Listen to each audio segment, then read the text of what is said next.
So now we have finished with the problem statement. Now we will convert all the data into a schematic diagram so that we can organize our equations accordingly. So this is the wall that we are discussing in this problem. It has certain thickness which is mentioned in the problem. It has certain thermal conductivity. One side of the wall is exposed to one lower fluid temperature, let us call it T infinity 2. There is one higher fluid temperature which is T infinity 1.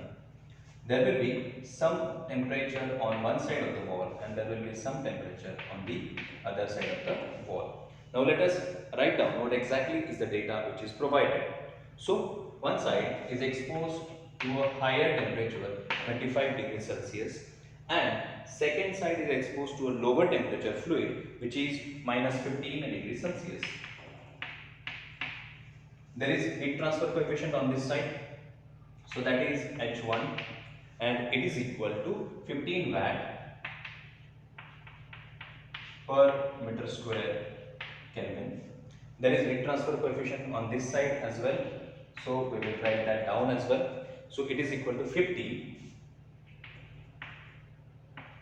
watt per meter square Kelvin. It doesn't matter whether you write it meter square Kelvin or meter square degree Celsius. This understanding we have already developed during our derivation part or the understanding of the laws part. Okay. Afterwards, this T1 and T2, they have not been specified. We have to find out their magnitude. Now this will be the internal material temperature gradient and this will be the temperature difference on the outside. There is this thickness which has been specified as 0.5 centimeter.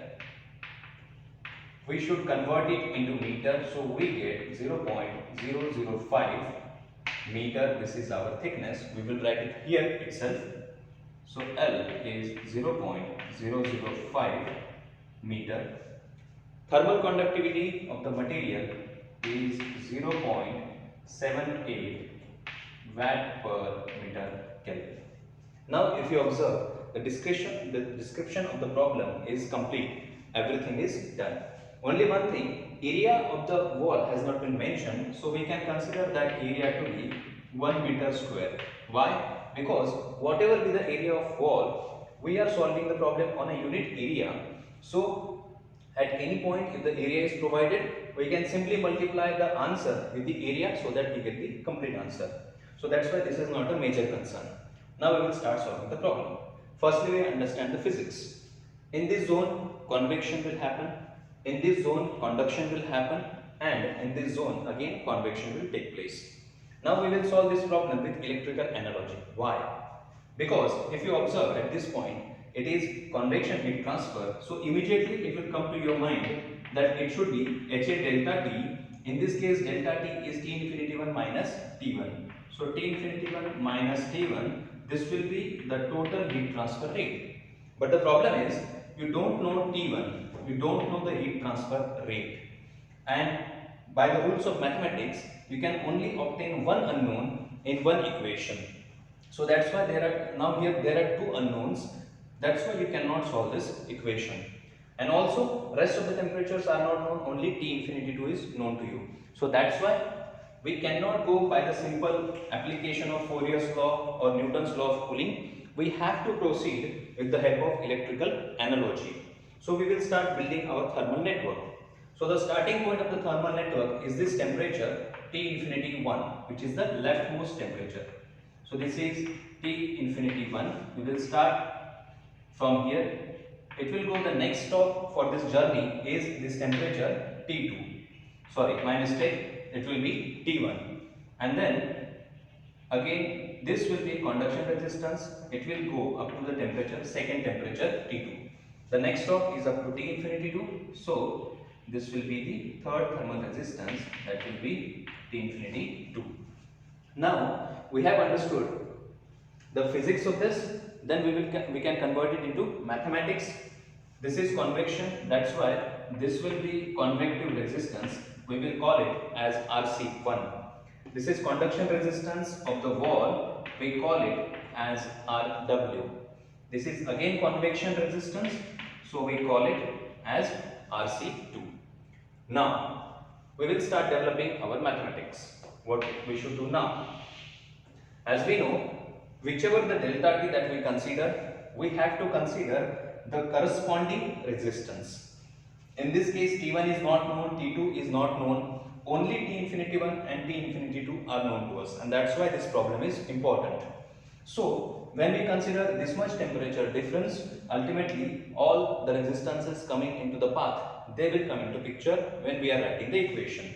So now we can write this total heat transfer rate Q is equal to, in general equation, generic equation, the basic equation will be delta T for that particular zone divided by summation of all the thermal resistances for that particular zone. So that's why if we are considering T infinity 1 minus T infinity 2, then whatever comes under its path, so this will give us RC1 plus RW plus RC2.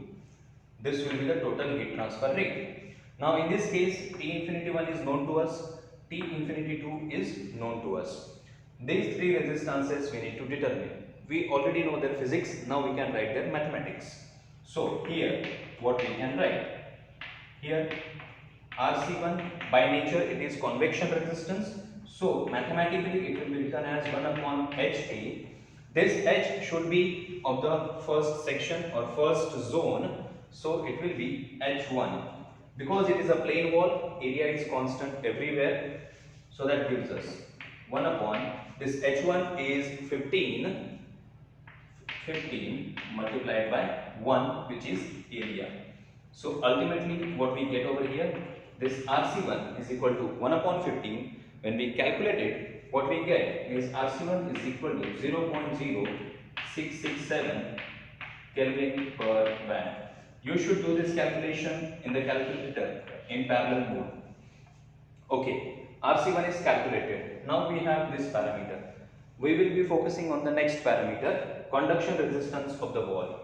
So how do we get it? Because it is wall, so by Fourier's law and by electrical analogy, we know that this is equal to L by Ka. In this case, L is thickness, which is given over here 0.005. 0.005. K is conductivity of the material, so that's why it is 0.78 multiplied by area equal to 1. When we solve it using calculator, we will get our answer as 6.410 into 10 raised to minus 3 Kelvin per watt. So that is our second answer. So now we have the second resistance. We will calculate now the third resistance, RC2, which is for this zone. So what we get is RC2. It is by physics, it is convection. That's why by mathematics, it is 1 upon HA. This H is for second zone. That's why it will be equal to H2. And area will be same. So what we get is 1 upon 50 into 1. So ultimately 1 upon 50, when you solve using calculator, you get 0.02 degrees Celsius per watt. This will be RC2. Remember, I have written unit of thermal resistance here as Kelvin per watt. I have written here as degrees Celsius per watt, Kelvin per watt. These units are same. I leave it up to you to derive these units of thermal resistances. Okay. Now we have our answers. We have RC1, RW, RC2. We have T infinity 1, T infinity 2. So by substituting, we can find out the answer. This is what we will do now. I will erase this part. I will only keep the final answer with us because we need those values. So we get, this is T infinity 1, which is 25 positive temperature, minus, actually this T infinity 2 is negative temperature. So this will be minus of negative 15 divided by summation of all of them. So what we will do, for the sake of simplicity, we will perform the summation over here because we need to calculate this summation of RTH. So I have added all these thermal resistances because summation of RTH is summation of convection resistance, wall resistance and convection resistance. So it will be equal to 0.09311. You can check the answer. Again Kelvin per watt. Because all of them are having the same unit, all these three entities, that's why the final unit will be again Kelvin per watt or degree Celsius per watt. Now I will substitute this value over here. So this entire difference divided by 0.09311. So if you observe this 25 minus 15, it will be actually 40, because this minus and minus will become plus. 40 divided by 0.09311, this will be your heat transfer rate. So the final answer, when you calculate it, it comes out to be 429.60. This was the answer which you were looking for. So now you must have understood how we applied the systematic methodology of electrical analogy in order to find out the heat transfer rate. Again we are going to apply the same philosophy because we also want to find out the temperatures of the wall on one side as well as on the other side. So how do we apply it? Now we have all the resistances. We have R1, we have RC1, RW and RC2. So now we can find them out.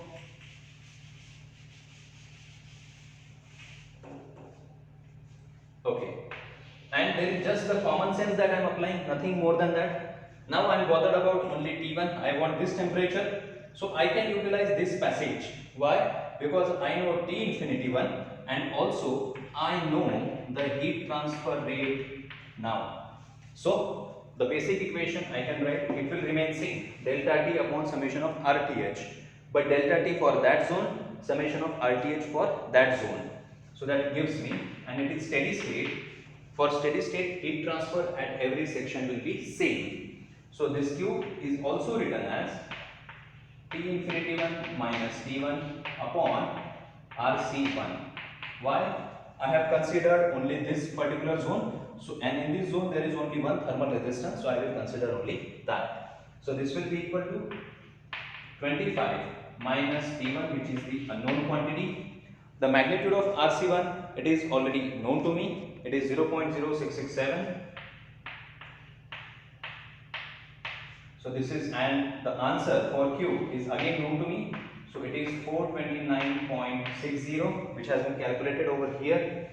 So it gives me this magnitude of T1, and you can calculate it. It will be equal to minus 3.65.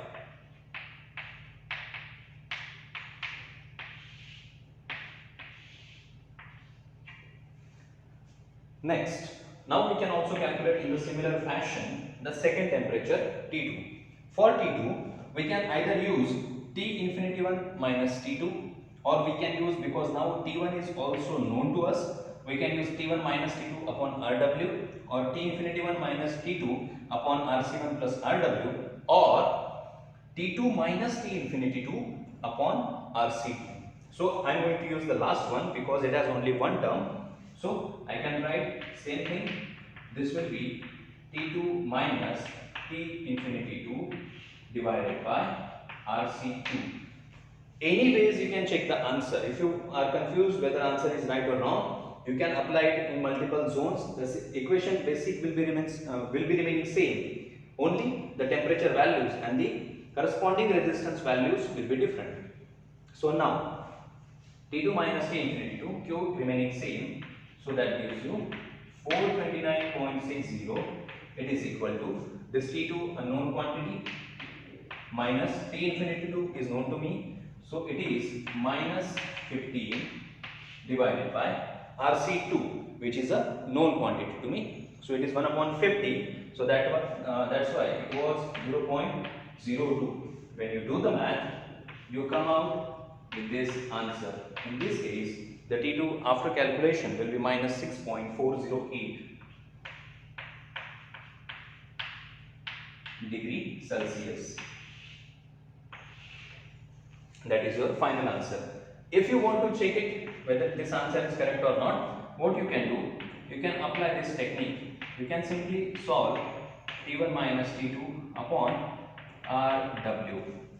This value you already know. T1 you have calculated. RW, yes, you have calculated. Only unknown parameter is T2. So you can verify this final answer with the help of this equation as well. So we have applied the systematic methodology of electrical analogy only when only two temperatures were given and some physical conditions were given. So we calculated the total heat transfer rate as well as we calculated the first temperature of the wall as well as the second temperature of the wall. I really hope that this is useful to you. Thank you very much.